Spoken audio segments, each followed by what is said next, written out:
Students, आज हम chemistry का 2015 का पेपर सॉल्व करेंगे। तो इसमें आप देखिएगा एक एक क्वेश्चन को आप, आज पहला पेपर है इसलिए हर क्वेश्चन को बहुत ध्यान से समझिएगा, हम डिटेल में करेंगे।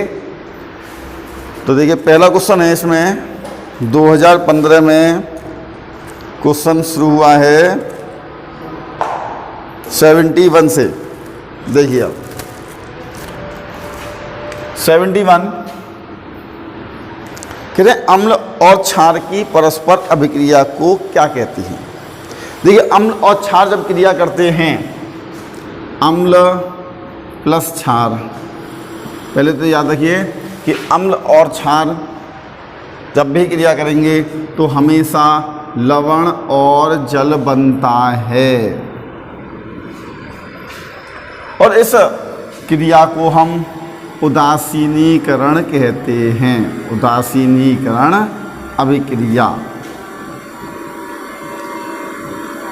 तो अम्ल और क्षार की क्रिया से लवण और जल बनता है, और इस अभिक्रिया को उदासीनीकरण अभिक्रिया कहते हैं। तो इसमें ऑप्शन होगा उदासीनीकरण। 72 प्रबल अम्लीय विलयन में मेथिल ऑरेंज का रंग कैसा होता है। देखिए कुछ सूचक होते हैं, यहाँ पर आप पहले समझिए सूचक। सूचक क्या है? सूचक हमें यदि पता करना हो कि हमें दिया गया विलयन अम्लीय है या क्षारीय है, तो इसके लिए हम कभी भी, जैसे आपने पढ़ा है अम्ल की प्रॉपर्टी कि अम्ल स्वाद में खट्टे होते हैं और क्षार स्वाद में कड़वे होते हैं, लेकिन हमें कभी भी इनको चख के नहीं देखना चाहिए। क्यों? क्योंकि यदि अम्ल या क्षार प्रबल हुए तो वह हमारी, अर्थात अम्ल या क्षार प्रबल हुए तो वो प्रबल संक्षारक होते हैं। संक्षारक का अर्थ है यदि कहीं इस त्वचा पर पड़ गए तो त्वचा को गला देंगे। सही है। इसीलिए हमें कोई दिया गया विलयन अम्लीय है या क्षारीय है, इसकी पहचान के लिए कुछ पदार्थ ऐसे होते हैं जिनका अम्लीय विलयन में एक रंग और क्षारीय विलयन में दूसरा रंग होता है। तो हम उसके रंग के द्वारा हम पता करते हैं कि यह विलयन अम्लीय है अथवा क्षारीय है। तो इसके लिए जैसे, और ऐसे पदार्थ को हम सूचक कहते हैं। अब जैसे हमारा एक सूचक है फिनोप्थलीन।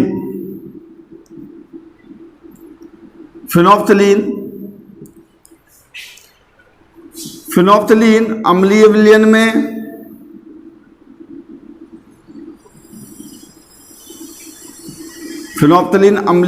में रंगहीन होता है, और क्षारीय विलयन में गुलाबी रंग देता है, और मेथिल ऑरेंज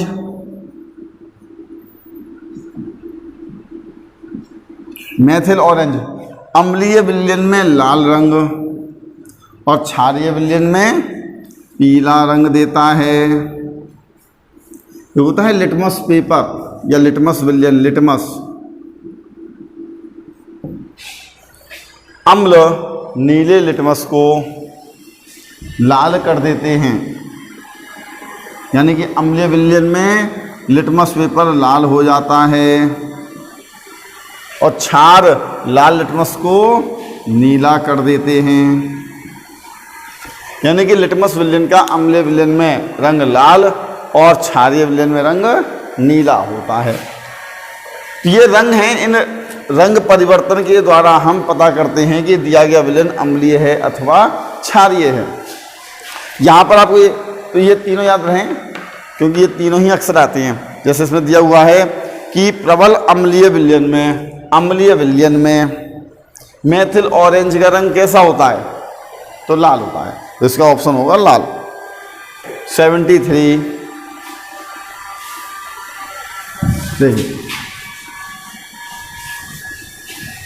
तो 73 क्वेश्चन ये कह रहे हैं अभिक्रिया FeCl3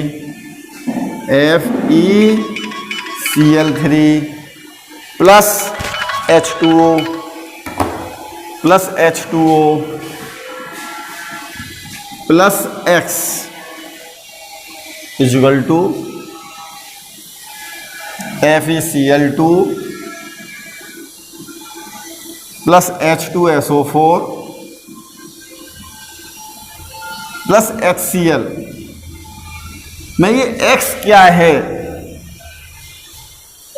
X यदि हम देखें, यहाँ Fe है, यहाँ भी Fe है, यहाँ Cl3 है, यहाँ भी क्लोरीन है, वहाँ भी क्लोरीन है, हाइड्रोजन है, इसमें भी हाइड्रोजन है, लेकिन इधर सल्फर है, इधर सल्फर नहीं है, तो जाहिर सी बात है सल्फर होगी। सल्फर तो इधर जरूर होनी चाहिए X के स्थान पर। अब इन्होंने हमें 4 ऑप्शन दे रखे हैं। देखिए ऑप्शन के हिसाब से यदि हम देखें S H2S C SO2 और D SO3। अब देखिए ये यहाँ पर सल्फर डाइऑक्साइड की प्रॉपर्टी होती है कि सल्फर डाइऑक्साइड फेरिक क्लोराइड को फेरस क्लोराइड में अपचयित कर देता है।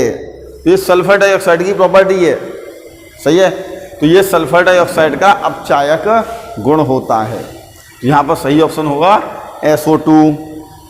नेक्स्ट, निम्नलिखित में से कौन सा धातु है?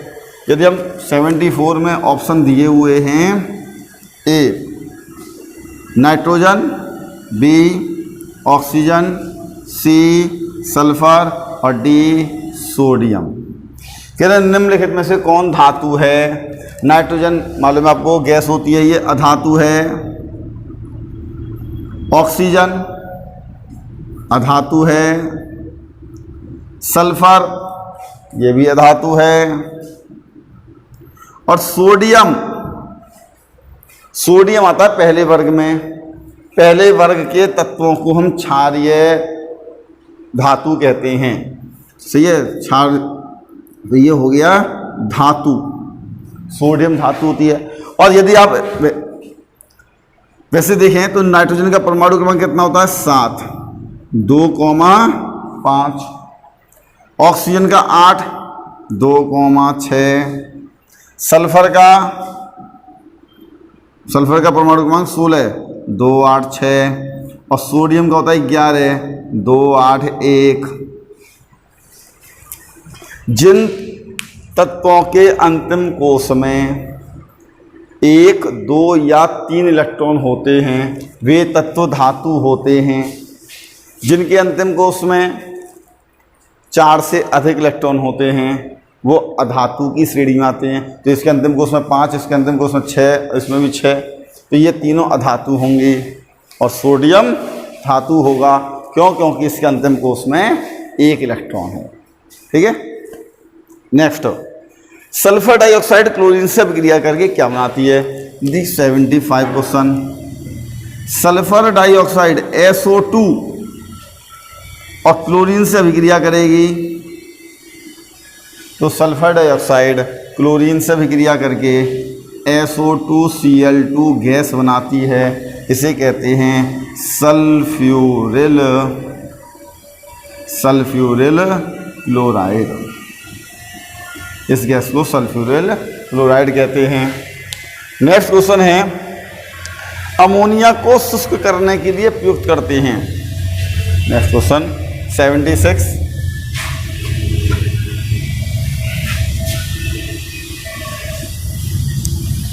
देखिए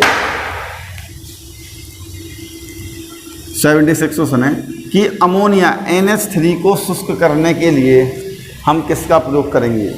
सही है। अमोनिया की प्रॉपर्टी क्षारीय होती है। अमोनिया की प्रॉपर्टी कैसे होती है? क्षारीय। और क्षार को मतलब इसमें नमी है, इसकी नमी को दूर करना है। तो हमेशा याद रखिएगा, यदि किसी अम्लीय पदार्थ की नमी को दूर करना है तो किसी हम अम्ल का ही यूज़ करेंगे, और क्षार की नमी को दूर करना है तो किसी क्षारीय पदार्थ का प्रयोग करेंगे, क्योंकि क्षार से क्रिया नहीं करेगा। ऐसा पदार्थ लेंगे जो नमी को अवशोषित कर ले, और यदि अम्लीय पदार्थ है तो किसी अम्लीय ही ऐसा अम्लीय पदार्थ लेंगे जो कि नमी को अवशोषित कर ले। ठीक है, यदि हमने क्षार को नमी मुक्त करने के लिए, नमी दूर करने के लिए अम्लीय पदार्थ का प्रयोग किया तो नमी तो दूर करेगा ही, लेकिन वो अम्ल इस क्षार से क्रिया करके लवण बना देगा, तो ये पदार्थ ही नहीं रह जाएगा। ठीक है, जैसे पहला इसमें दे रखा है कंसंट्रेट H2SO4। देखिए 4 ऑप्शन इसमें हैं, कंसंट्रेट H2SO4, बी बिना बुझा चूना, सी बुझा चूना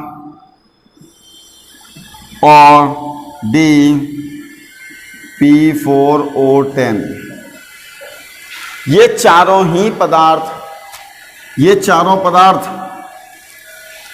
निर्जलीकारक होते हैं, लेकिन बुझा चूना निर्जलीकारक की श्रेणी में नहीं आता है, क्योंकि बुझा चूना तो पहले से ही, तो निर्जलीकारक कौन कौन से हुए हमारे, ये और ये। क्योंकि बुझा चूना, जो चूना होता है, चूने का फॉर्मूला है CaO, कैल्शियम ऑक्साइड। और इस बुझे चूने में, जैसे पुताई करने के लिए हम चूना लाते हैं, तो उस चूने में हम पानी मिलाते हैं, तो चूने में पानी मिला दिया तो चूना उस पानी से अभिक्रिया करता है और बनाता है CaOH का होल ट्वाइस। ये CaO ये है बिना बुझा चूना। बिना बुझा चूना जल से क्रिया करेगा और क्या बनाएगा, बुझा चूना।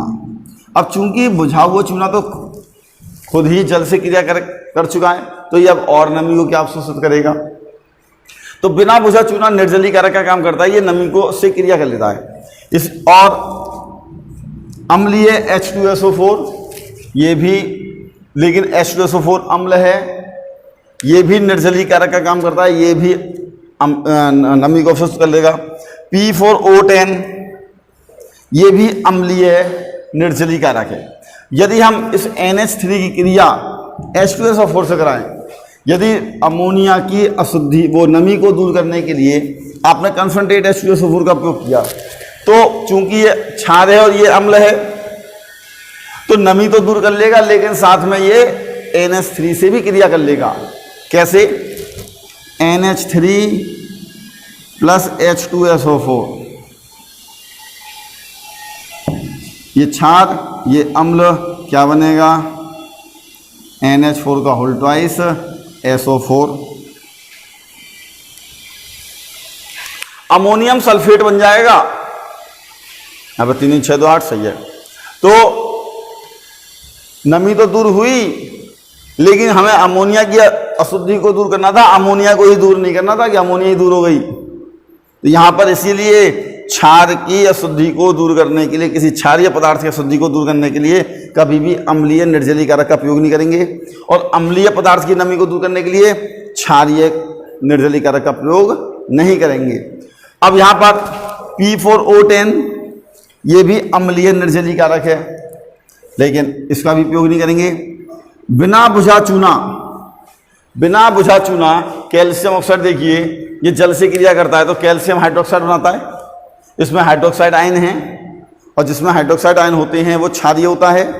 और चूंकि ये क्षारीय है और क्षार से क्रिया नहीं करेगा, क्षार से क्रिया करेगा नहीं, तो ये बिना बुझा चूना इस अमोनिया की नमी को दूर करने के लिए प्रयोग किया जाएगा। इसका आंसर है बिना बुझा चूना। 77, कौन सी धातु जल के साथ सामान्य ताप पर ही अभिक्रिया कर लेती है। देखिए जो फर्स्ट ए में उपस्थित तत्व लिथियम, सोडियम, पोटेशियम, सही है, ये बहुत ही क्रियाशील धातुएं हैं।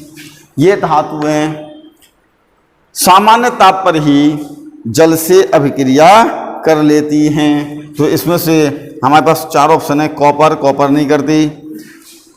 कॉपर तो सामान्य ताप पर का ये गर्म पानी से भी क्रिया नहीं करती और कॉपर भाप से भी क्रिया नहीं करती।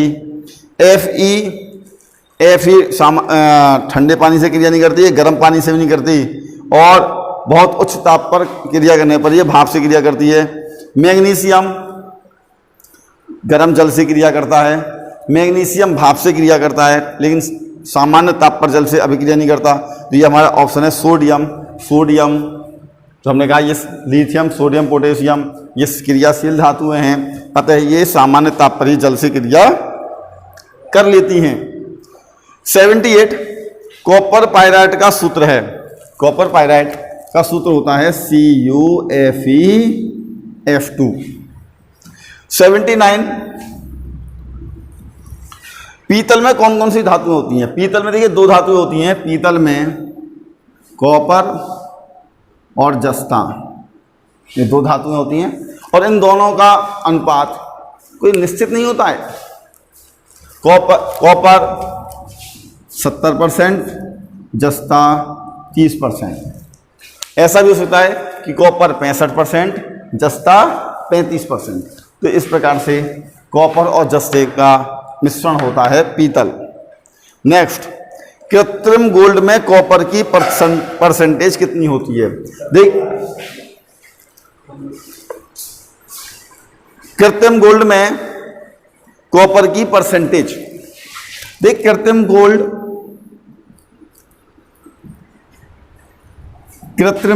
आर्टिफिशियल गोल्ड में 2 धातुएं होती हैं, कॉपर और एल्यूमिनियम।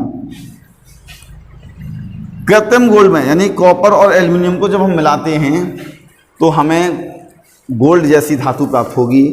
सही है। इसमें कॉपर 90 से 95% और एल्यूमिनियम 5 से 10% होता है। इसका प्रयोग, कृत्रिम गोल्ड का प्रयोग आभूषण, सही, आर्टिफिशियल जो आभूषण होते हैं उनको बनाने में किया जाता है। ठीक है। अब 81 आधुनिक आवर्त सारणी का आधार क्या है? देखिए, मेंडलीफ ने जो आवर्त सारणी बनाई थी, मेंडलीफ की आवर्त सारणी परमाणु भार के आधार पर थी और आधुनिक आवर्ती वर्गीकरण परमाणु क्रमांक के आधार पर किया गया है, जिसे कहते हैं मोसले का नियम। तो आधुनिक आवर्ती वर्गीकरण का आधार है परमाणु क्रमांक। 82 निम्नलिखित के साथ लिथियम विकर्ण संबंध दिखाता है। देखिए, आपने पढ़ा होगा कि सेकंड आवर्त के प्रथम 3 तत्व थर्ड आवर्त के प्रथम 3 विकर्ण की दिशा वाले तत्वों से समानता रखते हैं। जिस सेकंड आवर्त में आता है lithium, beryllium, boron, carbon. Third आवर्त में सोडियम, मैग्नीशियम, एल्यूमिनियम और सिलिकॉन। अब लिथियम अपनी विकर्ण की दिशा वाले तत्व से समानता रखता है, तो लिथियम मैग्नीशियम से समानता रखता है, बेरिलियम एल्यूमिनियम से समानता रखेगा और बोरॉन सिलिकॉन से समानता रखता है। इस प्रकार द्वितीय आवर्त के प्रथम 3 तत्व तीसरे आवर्त के विकर्ण की दिशा वाले तत्वों से समानता रखते हैं। इसे हम विकर्ण संबंध भी कहते हैं। ये आगे कह रहे हैं कि क्वेश्चन है निम्नलिखित के साथ लिथियम विकर्ण संबंध रखता है। तो लिथियम किससे विकर्ण संबंध रखता है? मैग्नीशियम से। या अधिकतर पेपरों में आता है कि कभी बोरॉन किससे विकर्ण संबंध रखता है, तो सिलिकॉन से। तो ये याद होना चाहिए कि कौन सा तत्व किससे विकर्ण संबंध रखता है। 83 निम्नलिखित में से प्रारूपिक तत्व है। देखिए, थर्ड आवर्त के तत्व प्रारूपिक तत्व कहलाते हैं। प्रारूपिक तत्व थर्ड आवर्त के तत्व। इसमें सोडियम थर्ड आवर्त में आता है, पोटेशियम ये 4th A में आता है, Sc और हीलियम ये भी थर्ड आवर्त में नहीं आते हैं। तो इसीलिए इसमें से केवल कौन सा तत्व प्रारंभिक तत्व है? सोडियम। नेक्स्ट करें, आवर्त सेकंड ए के तत्व क्या कहलाते हैं? देखिए सेकंड ए, क्वेश्चन नंबर 84, आवर्त सेकंड ए, आवर्त नहीं होता ये वर्ग सेकंड ए, वर्ग सेकंड ए के तत्व क्या कहलाते हैं? याद रखिएगा कि फर्स्ट ए के तत्वों को क्षार धातु कहते हैं, क्योंकि फर्स्ट ए में जितनी भी धातुएं होती हैं वे सभी क्षारीय होती हैं। सेकंड ए के तत्वों को क्षारीय मृदा धातु या मृदा तत्व कहते हैं, क्योंकि सेकंड ए के तत्व भी क्षारीय होते हैं, लेकिन ये मिट्टी में पाए जाते हैं। मृदा मतलब मिट्टी, मिट्टी में पाए जाते हैं। तो क्षारीय मृदा धातुएं या तत्व मृदा धातुएं। और यदि आप कहें कि सेवेंथ ए के हम हैलोजन धातु है, हैलोजन तत्व कहते हैं, और शून्य वर्ग को अक्रिय तत्व कहते हैं। तो इस प्रकार से इन्होंने पूछा सेकंड ए के तत्व क्या कहलाते हैं? क्षारीय मृदा धातुएं। कार्बनिक यौगिकों में श्रृंखलाएं होती हैं। तो कार्बनिक यौगिकों में किस तत्व की श्रृंखलाएं होती हैं? तो कार्बनिक यौगिकों में कार्बन की ही श्रृंखलाएं होती हैं, क्योंकि कार्बन परमाणु आपस में जुड़कर बहुत लंबी लंबी श्रृंखलाएं बना लेते हैं, जिसके कारण उनके यौगिकों की संख्या बहुत अधिक होती है। नेक्स्ट कह रही है एरोमेटिक यौगिक है। देखिए 86 क्वेश्चन है। आप एरोमेटिक यौगिक, एरोमेटिक यौगिक में आपको मालूम है कि एरोमेटिक यौगिकों में 6 कार्बन 6 हाइड्रोजन समूह का तत्व का होना जरूरी है। ये इस प्रकार से होते हैं 6 कार्बन और 6 हाइड्रोजन, और इनके एकांतर क्रम में द्विबंध होता है। तो एरोमेटिक यौगिकों में इस श्रृंखला का, जैसे हम इसको इस तरह से बनाएं तो 1 2 3 4 5 6, और एकांतर क्रम में डबल बॉन्ड और H, ये बेंजीन है। हर एक एरोमेटिक यौगिक में इस श्रृंखला का होना आवश्यक है। पहला ऑप्शन ये कह रहे हैं C2H6, चूंकि सर 2 कार्बन है, ये एरोमेटिक नहीं है।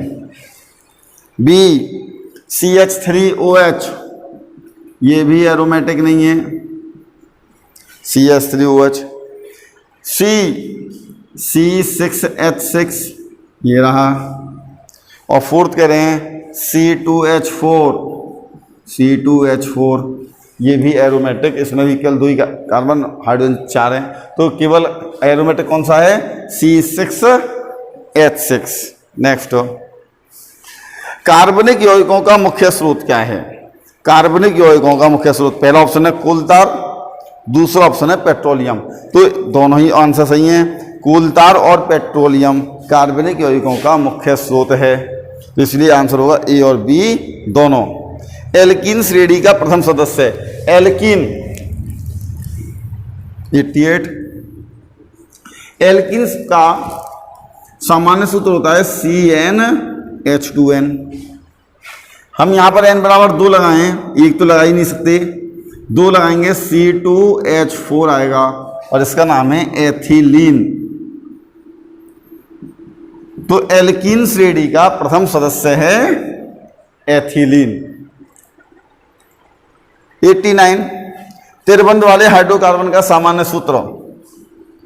देखिए त्रिबंध वाले हाइड्रोकार्बन का सामान्य सूत्र CnH2n-2 होता है। त्रिबंध वाले हाइड्रोकार्बनों में हाइड्रोजन परमाणुओं की संख्या कार्बन की संख्या के दूने से 2 कम होती है। ये हो गया त्रिबंध वाले हाइड्रोकार्बन का सामान्य सूत्र। 90, उदासीनीकरण क्रिया में बनता है। अभी हमने सबसे पहले बताया था कि उदासीनीकरण क्रिया में लवण और जल बनता है। फिटकरी का अणुसूत्र, फिटकरी का अणुसूत्र है K2SO4 Al2SO4 का होल प्राइस 24 H2O, तो ऑप्शन सी सही है। 92,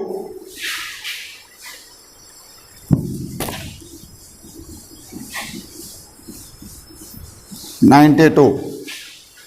1 बिलियन में हाइड्रोक्साइड आयन का सांद्रण 92 में हाइड्रोक्साइड यानी कि OH माइनस हाइड्रोक्साइड आयन का सांद्रण 1 × 10⁻⁻12 मोल प्रति लीटर है। हाइड्रोक्साइड आयन का सांद्रण। इस विलयन का पीएच मान कितना होगा? तो इस विलयन का पीएच मान, पीएच बराबर होता क्या है? तो पीएच बराबर होता है माइनस का लॉग और H प्लस। पीएच बराबर माइनस लॉग H प्लस। अब यहाँ पर हमें OH मालूम है, आप याद रखिएगा किसी भी विलयन में H और OH आयनों का सांद्रण 10⁻⁻14 होता है। यहाँ पर हाइड्रोक्साइड आयन का सांद्रण देखा है 10⁻12 इंटू 10⁻12 बराबर 10⁻14। तो 10⁻12 से डिवाइड करेंगे, ऊपर जाएगा +12 और 14 से 12 गए 2, तो H प्लस हाइड्रोजन आयन सांद्रण कितना हो गया? 10⁻2। पीएच बराबर minus log H plus minus log और H प्लस का मान 10⁻2 और लॉग में घात आगे आएगी तो -2 आगे आ गया, माइनस माइनस प्लस 2 log 10 और log 10 की वैल्यू होती है 1, तो पीएच बराबर 2। तो इसमें पीएच का मान 2 होगा। निम्न में प्रबलतम क्षार है, देखिए 93। जैसे हमने कहा था कि फर्स्ट ए के तत्वों को हम क्षार धातु कहते हैं, सही है, क्षार धातु। और ये सबसे क्षार धातुएं जल से क्रिया करके क्षार बनाती हैं, इसलिए उन्हें क्षार धातु कहते हैं। यहाँ पर हमें ऑप्शन दे रखा है CaOH का होल ट्वाइस, NaOH, MgOH का होल ट्वाइस और NH4OH। इनमें से हमने कहा था फर्स्ट ए में आते हैं लिथियम, सोडियम, पोटेशियम। इनके जो ऑक्साइड होते हैं, इनकी जो जल से क्रिया करके क्षार बनते हैं, वो प्रबल होते हैं। यहाँ पर सोडियम Na का जो हाइड्रोक्साइड होगा NaOH, ये प्रबल क्षार होगा। क्यों? क्योंकि ये फर्स्ट ए वर्ग का है। बाकी ये सभी कैल्शियम है, मैग्नीशियम है, ये आते हैं सेकंड ए में। और ये NH4OH ये तो बहुत ही दुर्बल क्षार होता है। नेक्स्ट है, किसी अम्ल के जलीय विलयन में होते हैं।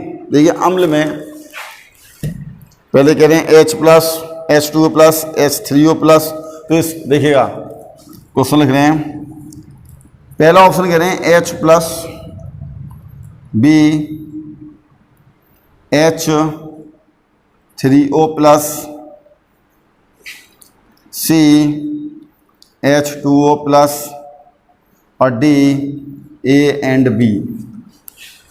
जब किसी देखिएगा, जब किसी जल अम्ल को जल में घोला जाएगा तो HCl ये ले लिया हमने, HCl प्लस जल, क्या होगा? अम्ल, ये HCl अम्ल है, अम्लों की प्रवृत्ति प्रोटॉन देने की होती है, H प्लस आयन देने की होगी। यानी कि HCl की यदि हम बात करें तो HCl H प्लस और Cl माइनस आयनों में टूटेगा। जब ये HCl H प्लस और Cl माइनस आयनों में टूटेगा तो यहाँ बचेगा Cl माइनस आयन, और ये जो H प्लस आयन निकलेगा ये जल से क्रिया करके H3O प्लस आयन बना देगा। इसको कहते हैं हम हाइड्रोनियम आयन। किसी भी विलयन में, किसी भी अम्लीय विलयन में ये मत कहिएगा कि H प्लस आयन होंगे। वो H प्लस आयन जो प्रोटॉन होते हैं वो प्रोटॉन विलयन में कभी भी स्वतंत्र अवस्था में नहीं होंगे। वे जो H प्लस आयन अम्ल, कोई सा भी अम्ल होगा, अम्लीय जलीय विलयन में हाइड्रोजन आयन देगा, ये बात सही है, लेकिन वो हाइड्रोजन आयन तुरंत जल से क्रिया करके हाइड्रोनियम आयन बनाता है। तो आंसर होगा H3O plus. 95 A, B, C और D विलयनों के पीएच मान क्रमशः 11, 9.5, 3.5 और 6.5 हैं। इनमें से ये इसके पीएच मान हैं। पीएच मान देखिए, पीएच मान जितना कम होता है विलयन का, वह विलयन उतना ही अम्लीय होगा, और पीएच मान जितना ज़्यादा होगा वह विलयन उतना ही अधिक क्षारीय होगा। यहाँ पर सबसे कम पीएच मान किसका है? 3.5। तो ये प्रबल अम्लीय है, प्रबल अम्लीय। और ए का पीएच मान सबसे अधिक है, तो यह प्रबल क्षारीय होगा। तो क्वेश्चन में पूछा इन्होंने कि इनमें से कौन सा प्रबल क्षारीय है, तो इनका आंसर होगा ए प्रबल क्षारीय है। तो इस प्रकार से ये 2015 के केमिस्ट्री के पूरा पेपर सॉल्व हुआ है। अगले वीडियो में हम 2016 की केमिस्ट्री का पेपर सॉल्व करेंगे।